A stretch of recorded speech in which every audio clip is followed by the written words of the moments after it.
રાજકોટ જિલ્લાના ધોરાજી પંથકમાં છેલ્લા કેટલાક દિવસોથી બદલાયેલા મિશ્ર હવામાનના કારણે ઋતુજન્ય રોગચાળાએ માથું ચૂક્યું છે। ઠંડી અને ગરમીની બેવડી ઋતુના કારણે ખાસ કરીને તાવ, શરદી અને ઉધરસના કેસોમાં 20 થી 30% ધરખમ વધારો નોંધાયો છે।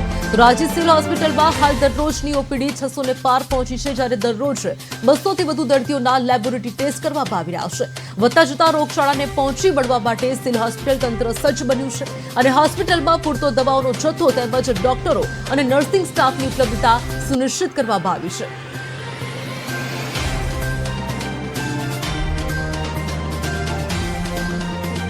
જાઉં છું। હાલમાં અમારી હોસ્પિટલ ખાતે અંદાજે દરરોજના 600 દર્દીઓ ઓપીડીમાં લાભ લે છે।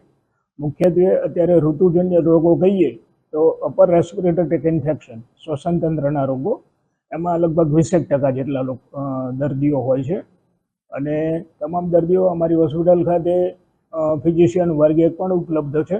અંદાજે અમારે જોઈએ ગુજરાતમાં વધારેમાં વધારે ઓપીડી અમારી હોસ્પિટલની હોય છે।